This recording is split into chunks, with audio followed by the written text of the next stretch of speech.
Hello everyone, how are you all? I hope you are doing great. आपकी पढ़ाई अच्छी चल रही होगी, आपकी हेल्थ अच्छी होगी। सो हम फिर से हाजिर हैं एक नई वीडियो के साथ। Quadratic equation part 5। अभी तक आप जानते होंगे कि अभी अभी तक हमने क्वाड्रेटिक इक्वेशन के पार्ट 4 कंप्लीट कर चुके हैं हम। ठीक है, और उसकी वीडियो मैं ऑलरेडी अपलोड कर चुका हूँ। अगर आपने किसी ने भी नहीं देखे तो पहले जाइए check it out. First, second, third and fourth part, then continue कीजिए पार्ट 5 के साथ। तो आज हम जो करने वाले हैं, हम पार्ट 5 कंप्लीट करेंगे। जो भी इसमें कॉन्सेप्ट होंगे सारे सीखेंगे। ठीक है, बाकी ऑलरेडी हम काफ़ी कॉन्सेप्ट सीख चुके हैं। हमने ये भी सीख चुके हैं हम, जैसे पिछली वीडियो में हमने 4.2 कंप्लीट सॉल्यूशन करवाए। उसमें हमने क्वेश्चन किए कि रूट्स कैसे निकालते हैं, how to find quadratic equation roots by factorisation method. तो आज हम क्या सीखेंगे, उससे पहले स्वागत है आप सभी का। Welcome to you all in your on your YouTube channel math breakdown with us. So let's move forward. तो जो आज हम सीखेंगे वो क्या है, आज हम सीखने वाले हैं नेचर ऑफ रूट्स। अभी तक हम रूट सीखते हुए आए हैं। ठीक है, अभी तक हमने क्या सीखा, अभी तक हमने सीखा कि रूट्स को फाइंड कैसे करते हैं। ठीक है, how can we find roots, अभी तक हमने ये सीखा। अब हम सीखेंगे कि रूट्स के नेचर क्या होते हैं, कितने तरह के रूट्स होते हैं। ठीक है, अलग अलग नेचर के रूट्स होते हैं। तो कितने तरह के रूट्स हमको देखने को मिलते हैं। ठीक है, तो जैसे यहाँ पे लिखा हुआ है, in the previous section you have seen that the roots of equation a x square plus b x plus c is equal to are given by, देखो ये जो फॉर्मूला है ना, इसे बोलते हैं श्रीधराचार्य फॉर्मूला। क्या बोलते हैं? श्रीधराचार्य फॉर्मूला। श्रीधराचार्य श्रीधराचार्य फॉर्मूला। ठीक है, ये अब बेसिकली फॉर्मूला क्या होता है, देखो क्वाड्रेटिक इक्वेशन को सोल्व करने के मतलब कि नेचर रूट्स को निकालने के दो तरीके होते हैं। अभी पहले जो हमने तरीका सीखा वो होता है फैक्टराइजेशन मेथड। कौन सा सीखा हमने? फैक्टर वाला। ठीक है, एक और होता है, कौन सा होता है? श्रीधराचार्य फॉर्मूला। ठीक है, हम इससे भी रूट्स निकाल सकते हैं। कोई मैं इक्वेशन लेता हूँ, x square plus 5x plus 6 equal to 0। अब हमको बोला जाए कि हमको इसके रूट्स निकाल के दिखाओ। अभी तक हमने सीखा कि फैक्टराइजेशन मेथड से हम क्या करते थे, स्प्लिट करते थे एक्स वाले नंबर को। ठीक है, दो नंबर में ए एंड बी की मल्टीप्लाई करने पर वो इक्वल होना चाहिए किसके प्रोडक्ट के? एक्स स्क्वायर के कोफिशिएंट और कांस्टेंट टर्म के कोफिशिएंट प्रोडक्ट के इक्वल होना चाहिए। और प्लस माइनस करने पर ये बीच वाली संख्या मतलब कि +5 आना चाहिए। अभी तक हमने ये सीखा था। ये होता है फैक्टराइजेशन मेथड। ठीक है, अगर हमको बोला जाए कि श्रीधराचार्य फॉर्मूला को यूज करके हमको क्या निकालना है? रूट्स निकालने हैं। तो क्या होगा? X is equal to minus B plus minus under root में b square minus 4ac upon में 2a।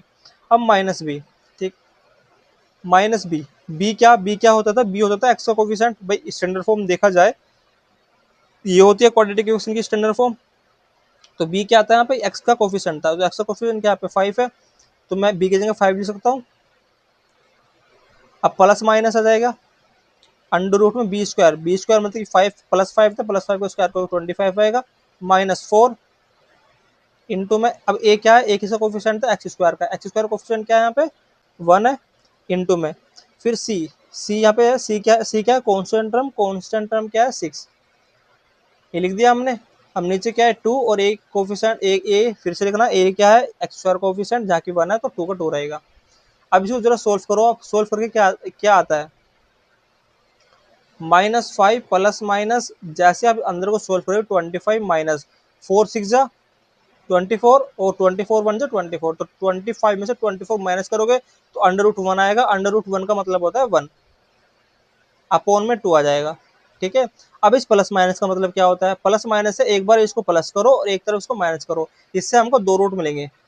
ठीक है, एक रूट क्या मिलेगा, एक्स की वैल्यू क्या होगी, एक बार प्लस करते हैं -5 प्लस एक बार प्लस करते हैं अपॉन में 2, और दूसरे रूट क्या मिलेगा -5 एक बार माइनस करते हैं 1 अपॉन में 2। जैसे आप इसको सोल्व करोगे -5 प्लस 1, -5 में 1 प्लस करोगे तो क्या आएगा -4 आ जाएगा। अब -4 को 2 से डिवाइड करोगे तो क्या आ जाएगा -2 आ जाएगा। तो एक हमारा रूट क्या है -2 आया। और ऐसे अगर -5 में से -1 करोगे तो क्या आएगा -6 आएगा, और -6 में जिससे 2 को डिवाइड करोगे क्या आएगा -3 आएगा। तो इससे हमको क्या मिले, इससे हमको रूट मिल गए -2 और -3। तो ये क्या होगा, ये हमने रूट फाइंड कर लिया इसके। तो देखो हमने किस फॉर्मूले से यूज किया, श्रीधराचार्य फॉर्मूला यूज करके हमने क्या किया, इसके रूट्स फाइंड किए। तो ये होता है, ऐसे यूज करते हैं श्रीधराचार्य फॉर्मूला को। समझ में आया।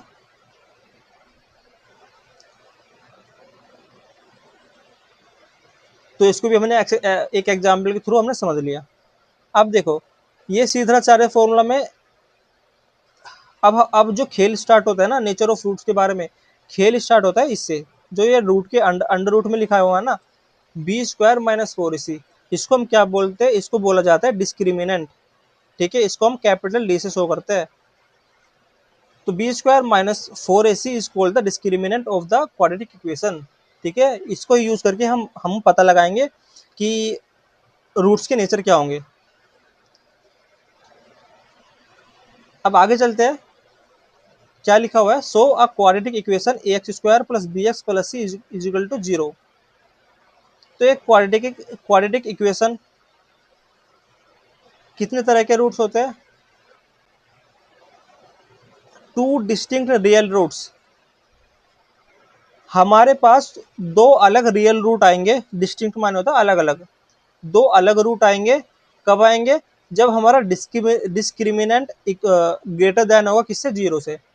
मतलब कि अगर b² - 4a की जो वैल्यू अगर ग्रेटर देन आ जाए 0 से, इसका मतलब जो हमको रूट्स मिलेंगे ना, रूट्स मतलब ये रूट्स तो पता ही है ना, जो वैल्यू आती है, दो वैल्यू आती है ना, वो क्या होंगे, डिस्टिंक्ट रियल नंबर होंगे, रियल नंबर होंगे और अलग अलग रियल नंबर होंगे। ठीक है, और अगर हमारा डिस्क्रिमिनेंट की वैल्यू 0 के इक्वल हो जाए, अगर डिस्क्रिमिनेंट की वैल्यू 0 के इक्वल आ जाए तो इसका मतलब 2 इक्वल रियल रूट्स है। इसका मतलब क्या होगा कि जो रूट्स आए ना वो दोनों इक्वल आए हैं, और कौन से रियल है, रियल नंबर समझते हैं ना, पढ़ा रखा है ना।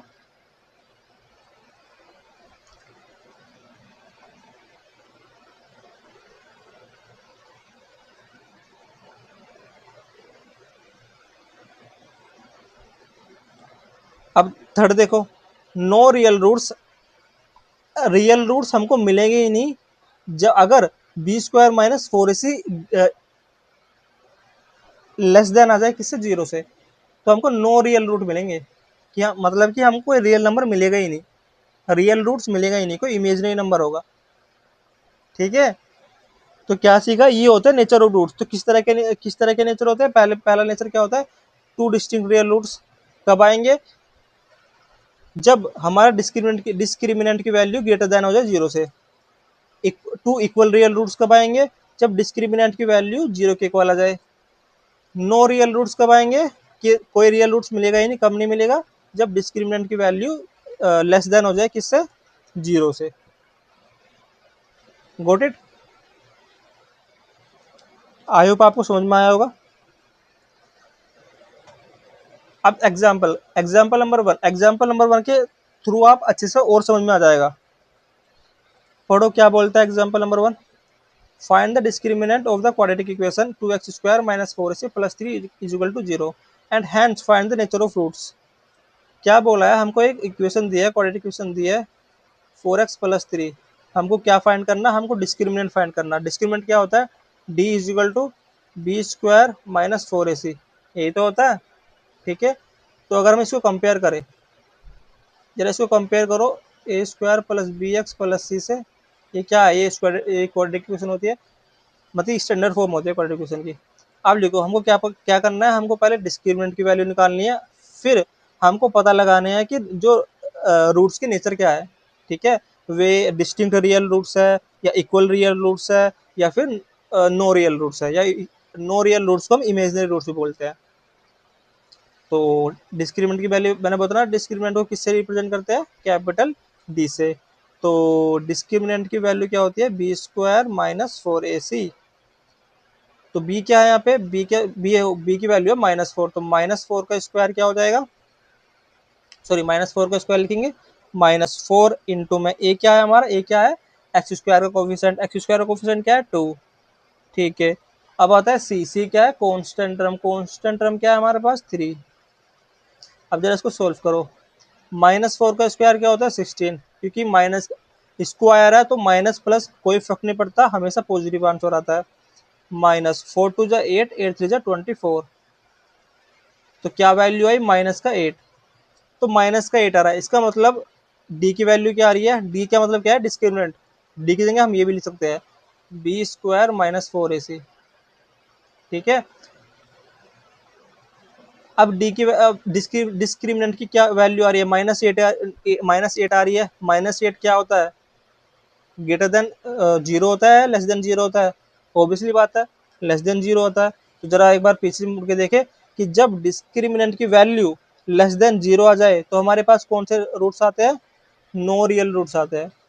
नो रियल रूट्स को हम क्या बोलते हैं, इमेजनरी रूट से बोलते हैं। तो हम बोल सकते हैं, बिकॉज यहाँ पे ले लेते हैं, या फिर बोल सकते हैं as we can C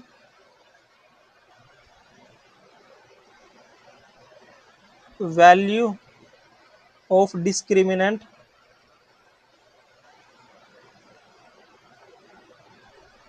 is less than 0,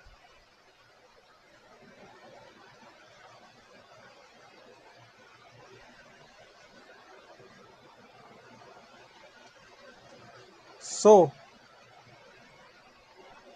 we can say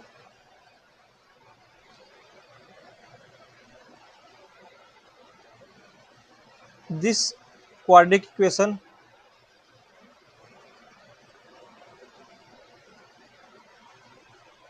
has imaginary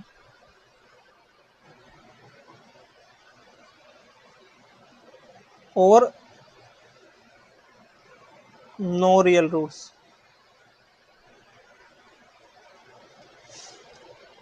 समझ में आया?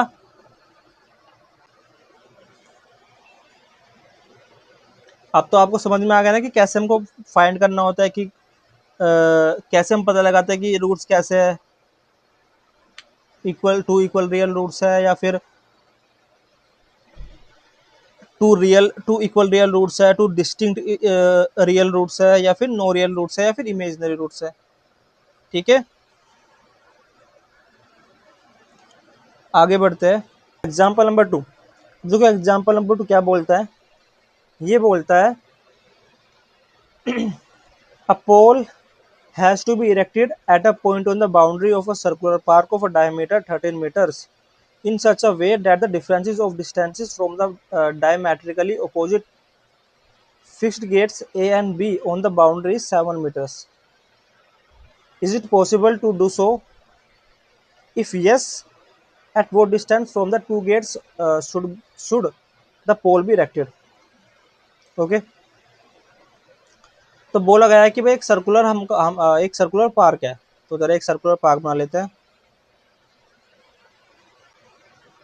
एक सर्कुलर पार्क है, ठीक है, उसमें बोला गया है कि 2 गेट है। कौन कौन से गेट है, एक ए है और एक बी है, और एक पोल जो है, एक सपोज करो एक बाउंड्री पे, इस सर्कुलर पार्क की एक बाउंड्री पे एक पोल है, सपोज करो ये है। ठीक है, एक पोल की जो एक पॉइंट है, यहाँ पे पोल है, इसको हमने क्या नाम दे दिया, कुछ भी दे सकते हो, सी दे सकते हो।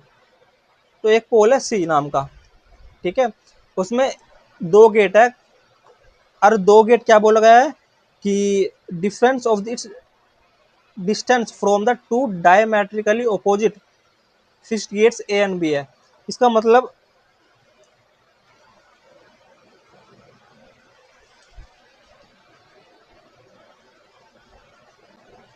अबे सीधी लाइन हो जा। ओके पॉइंट तो उधर आ गया, कोई बात नहीं। अरे यार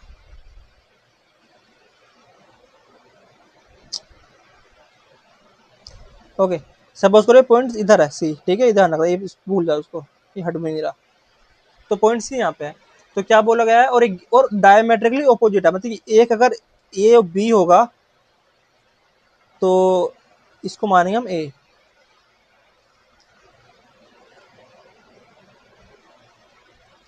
ठीक है। और हमको डायमीटर क्या दिया है, डायमेट्रिकली ऑपोजिट, तो ऑपोजिट देख लो, ये क्या है डायमेट्रिकली, डायमेट्रिकली मतलब डायमीटर जो होगा ना उसके ऑपोजिट ऑपोजिट वाले बिंदु होंगे।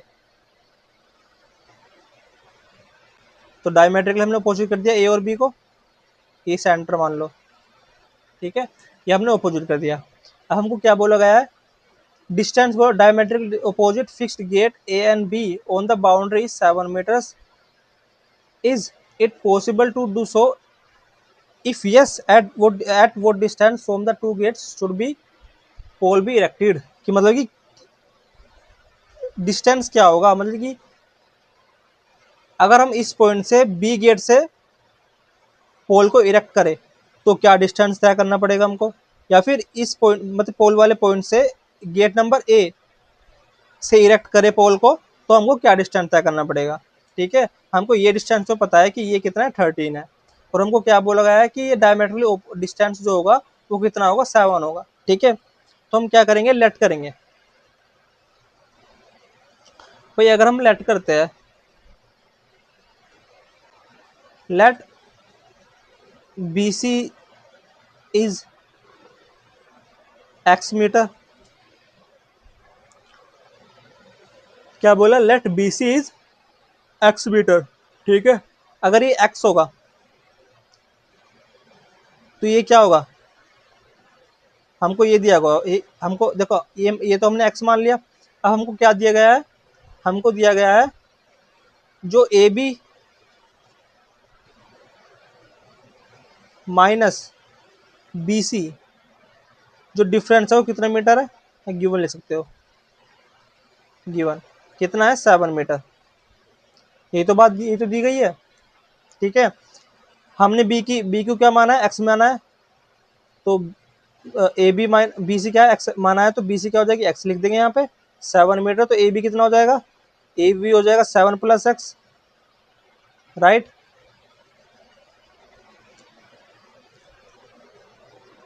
अब देखो अगर ये एक्स है, ए सी, ए बी कहाँ गया, ए सी है यार,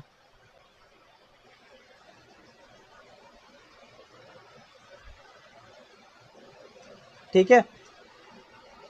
अब देखो बी सी क्या है, हमने एक्स माना, और ए सी की वैल्यू क्या है 7 + एक्स, या एक्स + 7 ही बोल सकते हो।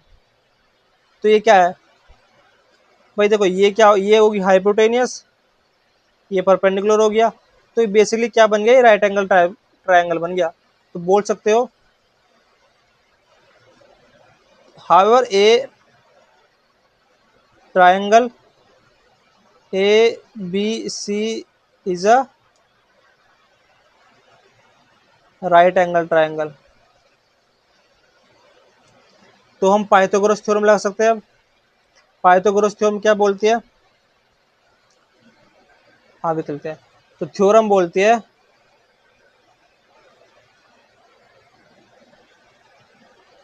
पाइथागोरस थ्योरम बोलती है हाइपोटेनस का स्क्वायर इक्वल होता है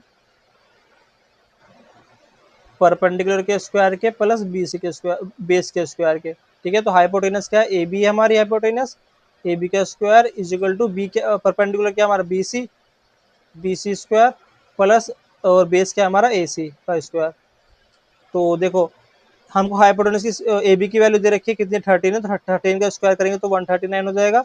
बी सी की वैल्यू हमने एक्स मानी थी तो एक्स स्क्वायर हो जाएगा प्लस, और ए सी की वैल्यू एक्स ए सी की वैल्यू आई थी x + 7, तो हमने x + 7 लिख दिया और इसका होल स्क्वायर करेंगे तो 169 is equal to X square plus A plus B का होल स्क्वायर का फॉर्मूला बन चुका है, तो खोल दो उसको। ए क्या होता है, a square plus b square plus 2ab मतलब 14x आ जाएगा। ठीक है, जैसे आप इसको सोल्व करोगे तो ये क्या आ जाएगा, एक्स स्क्वायर एक एक्स स्क्वायर तो 2x स्क्वायर हो जाएगा प्लस 14x प्लस 49। अब देखो इसको हमको यहाँ पे जीरो करना है, तो कैसे होगा वो, दोनों तरफ 169 माइनस कर देंगे, तो इधर माइनस करेंगे तो ये तो खत्म हो जाएगा। 2x square plus 14x plus 49, यहाँ पे माइनस करेंगे 169 को और इधर इक्वल हो जाएगा जीरो। तो 2x स्क्वायर प्लस 14x, यहाँ पे क्या बचेगा, माइनस का 0 टू 120। ठीक है, अब जैसे आप क्या करोगे, यहाँ पे आपको 2 कॉमन दिख रहा है, 2 कॉमन ले लो।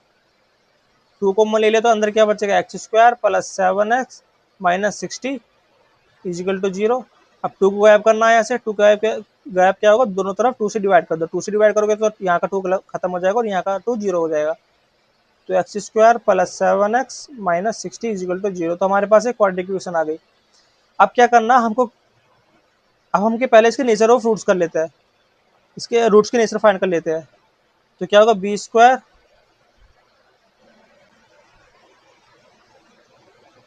Minus 4ac। अगर हम चेक करें भाई, अगर हम चेक करें, ठीक है, जरा निकालो इसकी, बी स्क्वायर क्या होगा 49 हो जाएगा, माइनस 4 इंटू ए क्या होगा 1 होगा और सी क्या हो जाएगा माइनस 60 हो जाएगा। तो 49 minus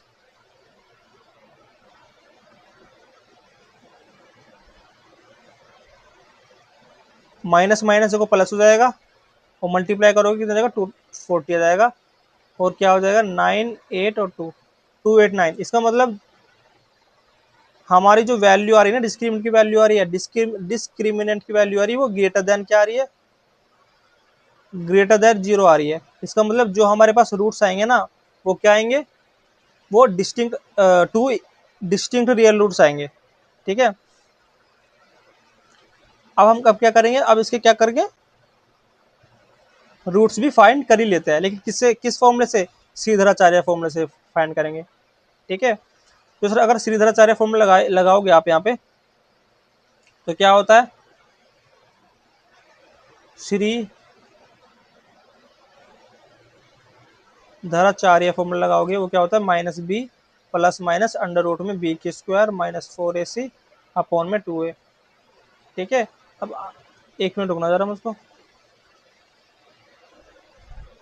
give me a minute. हाँ, अब आगे सोल्व करेंगे।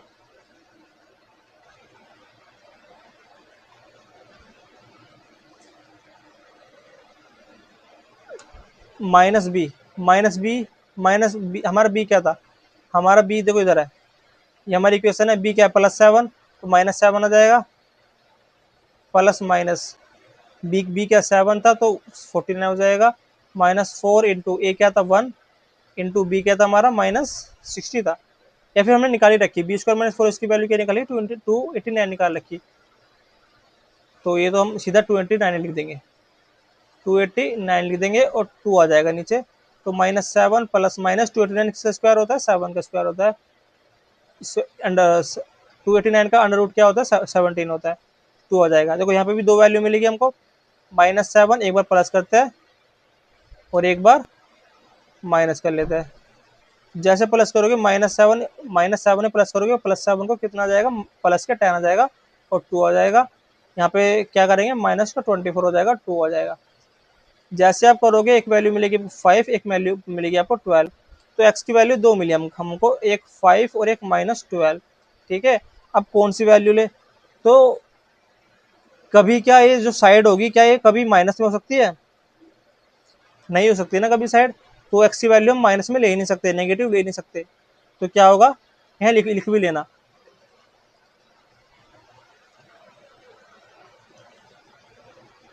साइड कैन, या फिर as we know side can never be negative, so x is equal to 5 metre. तो x की वैल्यू क्या लेंगे हम 5 मिनट लेंगे। x क्या माना था हमने BC, BC की वैल्यू क्या आ गई x आ गई, और AC क्या माना था हमने x + 7, तो x प्लस तो BC क्या हो जाएगा यहाँ पे, BC हो जाएगा 5, BC की वैल्यू क्या हो जाएगी 5 हो जाएगी, और AC AC की वैल्यू क्या हो जाएगी 5 + 7 = 12 मीटर। ठीक है, तो ये हमने क्या करा, हमने डिस्टेंस भी फाइंड कर लिया। डिस्टेंस क्या था, बी से सी तक डिस्टेंस कितना कितना आया था, बी से डिस्टेंस, बी और सी से डिस्टेंस आया 5, और ए और सी से डिस्टेंस आया 12। तो इसका मतलब क्या करेंगे कि अगर हम बी वाले गेट से, एक गेट है, अगर हम बी वाले गेट से खंबे को इरेक्ट करते हैं तो हमको कितनी दूरी तय करनी पड़ेगी 5 मीटर, और अगर हम ए वाले गेट से पोल को इरेक्ट करते हैं तो हमको कितनी दूरी तय करनी पड़ेगी 12 मीटर करनी पड़ेगी। समझ में आया, आगे बढ़े, सो लेट्स मूव फॉरवर्ड। अब लास्ट एग्जांपल, एग्जांपल नंबर 3, क्या बोला है, find the discriminant of the equation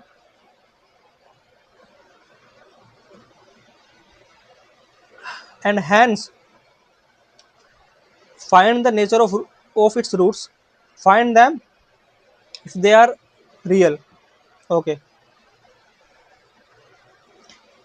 हमको क्या करना, हमको फाइंड दैम, फाइंड भी करना है, अगर वो रियल रूट हुए ना तो हमको उसको फाइंड करके भी दिखाना। ठीक है, दिखा देते हैं, नो प्रॉब्लम।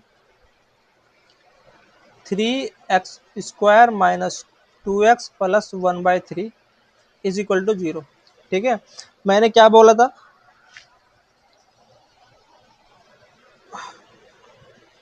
मैंने बोला था कि जब भी कोई अपोन में आए ना उसको अपोन से हटाने की कोशिश करो। अपोन से कैसे हटेगी, दो तरीके, 3 हटाना है, अपोन में 3 है तो क्यों ना मैं 3 की मल्टीप्लाई कर दूं, एक तो तरीका ये हो गया। ठीक है, दूसरा तरीका क्या होता है, दूसरा तरीका एलसीएम लेंगे तो भी हमको 3 की मल्टीप्लाई करनी पड़ेगी, तो हम 3 की मल्टीप्लाई कर लेते हैं कि बोथ साइड 3 की मल्टीप्लाई करने पर, बोथ साइड मल्टीप्लाई बाय 3। अगर मल्टीप्लाई 3 करोगे, पहले 3 में करोगे तो 9x² हो जाएगा, यहाँ पे 2 में करोगे 6x हो जाएगा, और जैसे यहाँ पे 3 में करोगे 3 से 3 डिवाइड हो जाएगा तो क्या बचेगा, +1 बचेगा, और 3 की मल्टीप्लाई 0 में करोगे तो क्या है, 0 ही आता है, ये प्लस है। तो बस अब क्या करना है, अब डिस्क्रिमिनेंट फाइंड करना है। डिस्क्रिमिनेंट क्या होता है,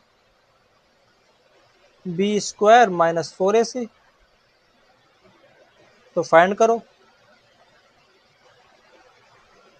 b क्या हमारा -6, -6 का स्क्वायर क्या होगा 36, -4 इंटू में 9 आ जाएगा ए की वैल्यू, और सी की वैल्यू 1 आ जाएगी, तो 36 माइनस 36 आ जाएगा = 0। तो हमारा डिस्क्रिमिनेंट क्या होगा, 0 के इक्वल आएगा, b² - 4ac इक्वल आ गया 0 के, 0 के इक्वल आ गया, इसका मतलब हमको पता चल गया। तो हम क्या लिखेंगे, we can C discriminant = 0, so the roots of this equation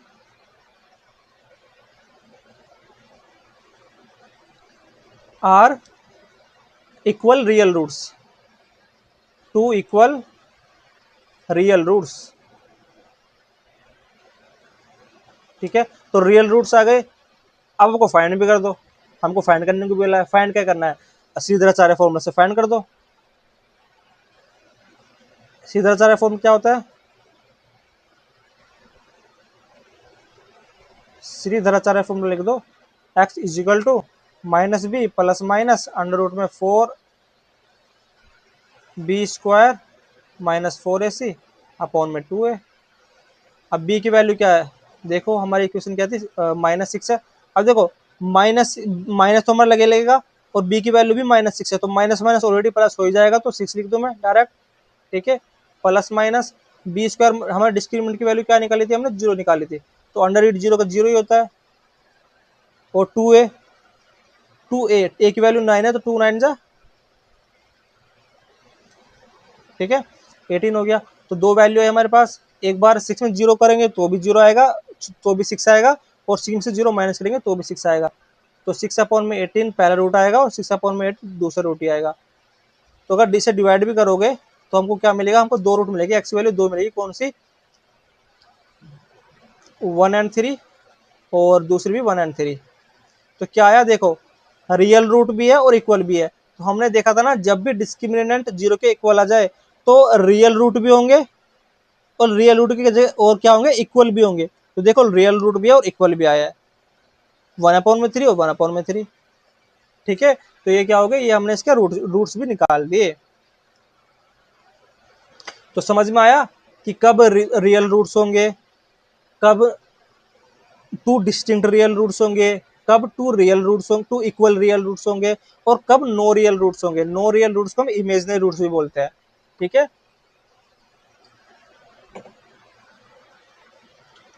एक बार फिर से रिवीजन कर लेते हैं कि हमने क्या पढ़ा। हमने पढ़ा नेचर ऑफ रूट्स, ठीक है, पहले तो हमने श्रीधराचार्य फॉर्मूला के बारे में पढ़ा,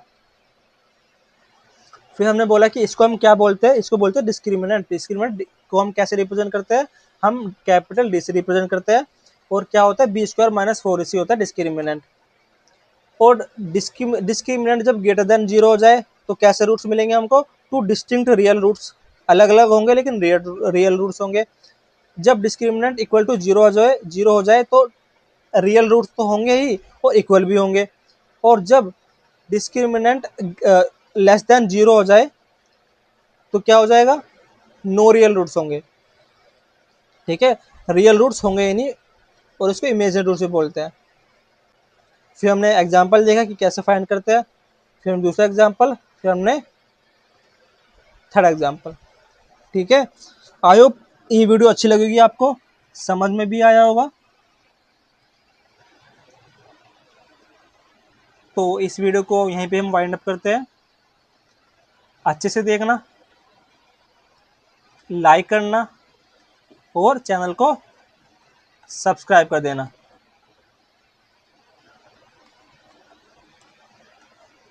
थैंक यू, आज के लिए इतना ही, मिलते हैं अगली नेक्स्ट वीडियो में, तब तक के लिए जय हिंद।